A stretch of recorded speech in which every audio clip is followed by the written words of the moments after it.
कुंती ने व्यास जी का आवाहन करती है। व्यास जी के निर्देशानुसार द्रौपदी का 5 पतियों के साथ विवाह किया जाता है।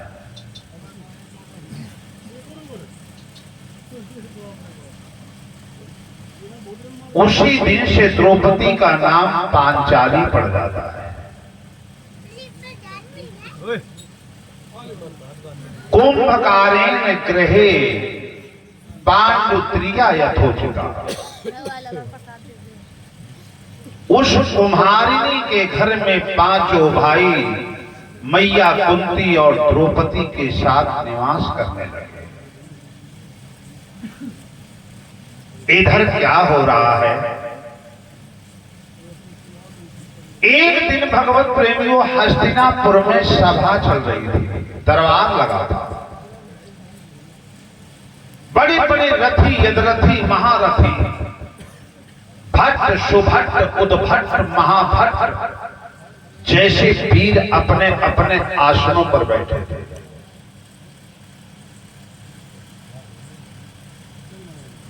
पितुर द्रोण, भीष्म, द्रोणाचार्य, भीष्म पितामह,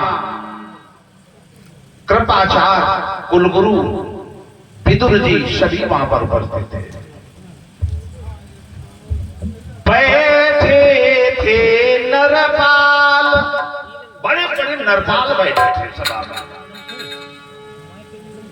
हाँ, बैठे थे नरपाल और भीष्म पितामह ने कहा अपने दिल का।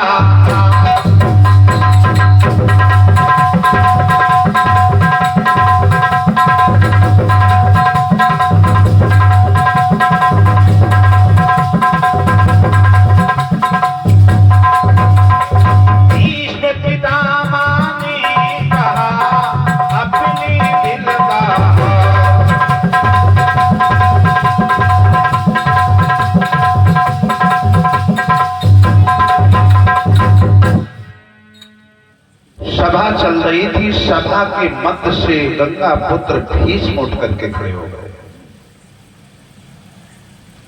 दुर्योधन से कहा, बेटा दुर्योधन, अगर तुम्हारी आज्ञा हो, अनुमति हो, तो हम एक प्रस्ताव कहना चाहते हैं, लाना चाहते हैं सभा में। सारे समाज ने तालियां बजाई, वाह वाह वाह वाह। पितामह को आज्ञा देने वाला कौन है?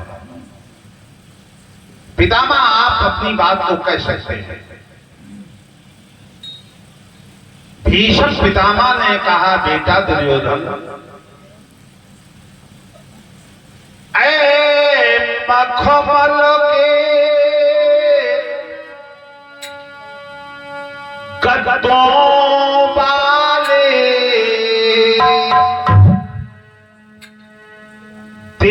तेराज उन्हें भिखमंगों को, तेराज उन्हें भिखमंगों को, और ऐ कमलापति, ऐ राजेश्वर, तेराज उन्हें भी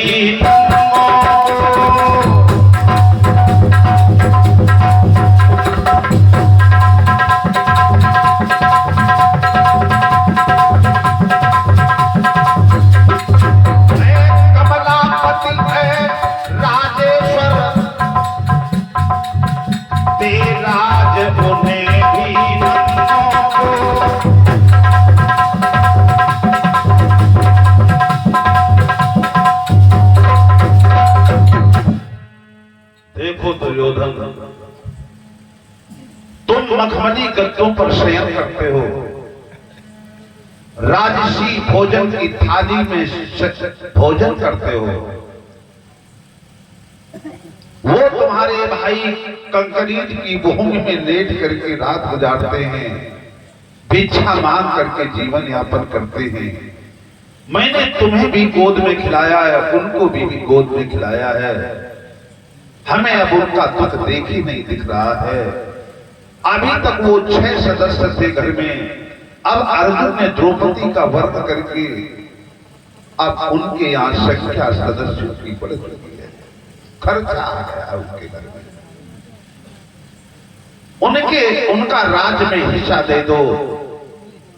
राज तो उनके पिता पांडु ही राजा थे, लेकिन उनकी मृत्यु के बाद में तुम्हारे पिता को प्रतिनिधि के रूप में राजा बना दिया गया, लेकिन तुम्हारे पिता ने सारा राज ले लिया और वो भिक्षा मांग के जीवन यापन कर रहे हैं। उनको हिस्सा दे दो जीवन यापन के लिए।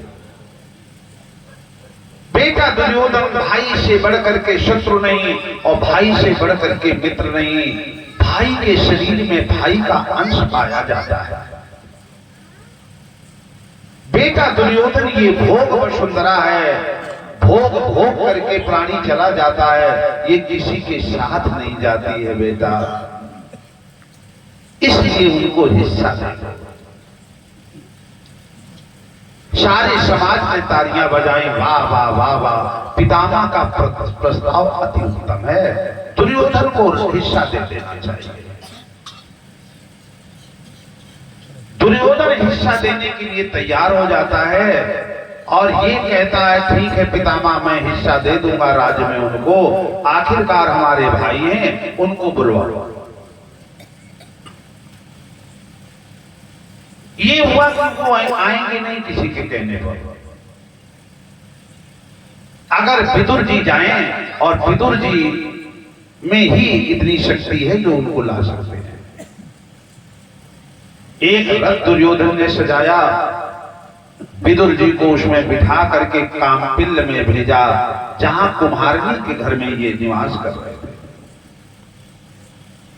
संध्या काल की वेला में भोजन इत्यादि से काका को निवृत्त करवा करके लिटाया, दुख सुख की बातें होने लगी। पांचों भाई फूट फूट करके रोने लगे, चाचा अगर आपने विश्वकर्मा जी के द्वारा प्रयास ना किया होता, सुरंग ना बनवाई होती, तो आज चाचा हम तुम्हारे सामने ना होते। हम तुम्हारा उपकार जीवन में कभी भूल नहीं सकते हैं चाचा। आज इन दुखियों की याद तुम्हें कैसे आ गई?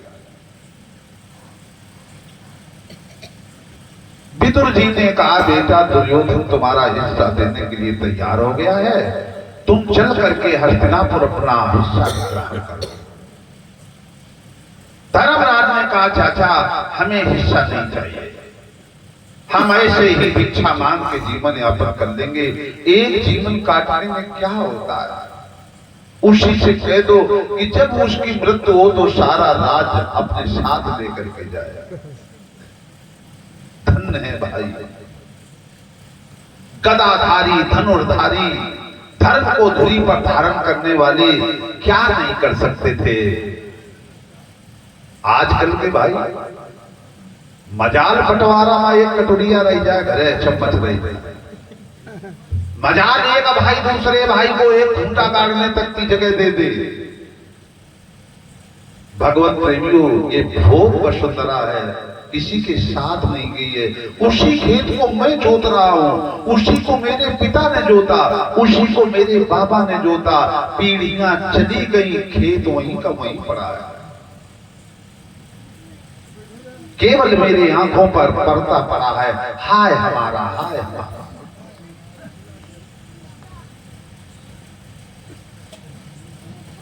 बेटा स्वेच्छा से राज दे रहा है, हिस्सा दे रहा है, चल करके ग्रहण कर लो। विदुर जी का उपकार था पांडवों के ऊपर, पांडव विदुर जी की बात को टाल ना सके। रथ पर बिठा करके पांचों पांडवों को लेकर के हस्तिनापुर,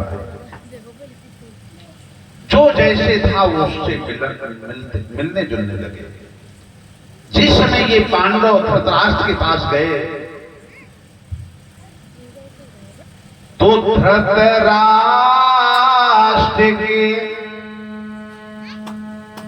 आंसू निकल पड़े। घड़ियाली आंसू। दुर्योधन गले लगाने लगा, धूर्तता भरे प्रिय बचनों में भाईचारा दर्शाने लगा।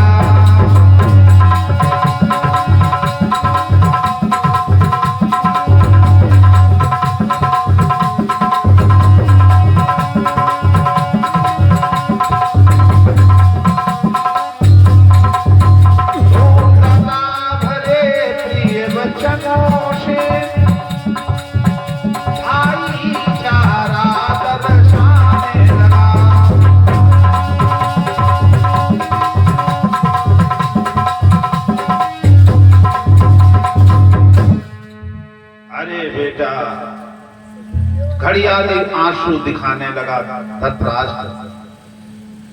दुर्योधन भाइयों को गले लगाने लगा, अरे भैया तुम्हारे लिए मैंने इतना भवन सुंदर बनवाया था, इतना धन खर्च किया था, तुम्हारा निवास करवाया, लेकिन भगवान को मंजूर नहीं था, उसमें आग लग गई।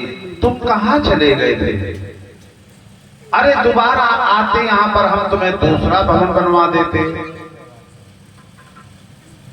धर्मराज जी ने कहा, जो महादेव की कृपा होती है वही होता है भैया, कोई बात नहीं। द्रौपदी महलों में निकल करके सभी से मिलने जुलने लगी, भाई सभी एक दूसरे से मिल रहे हैं।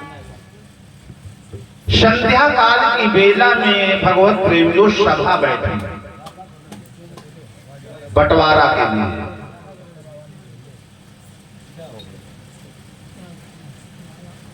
सभा बैठी बंटवारा के लिए, एक तरफ धर्मराज के पक्ष के लोग बैठे, एक तरफ दुर्योधन के पक्ष के लोग बैठे। बातों का सिलसिला प्रारंभ हुआ बंटवारे का। बहुत चालाक दुर्योधन था, आजकल भी ऐसे भाई हैं एक दो। अगर दूसरा भाई धर्मात्मा है, बुद्धिमान है, शांति उसके अंदर है, तो कहा सर बंजर वाली के खेत दे दे, बढ़िया बढ़िया बना लेंगे। टूटो फूटो घर उसको दे दे, अच्छा वाला बना लेंगे।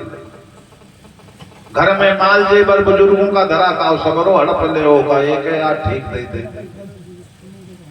पहले भी ऐसा होता चला आया, आज भी हो रहा। आप इसको क्या कर रहे हैं? रिकॉर्डिंग कर रहे हैं। किस लिए? भंवर मेरी ना हो पार कर दे कन्हैया, बीच भंवर मेरी ना हो पार कर दे कन्हैया।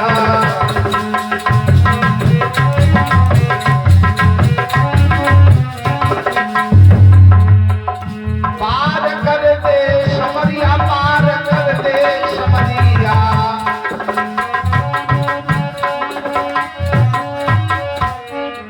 बीच भंवर मेरी ना हो पार कर दे मुरलिया।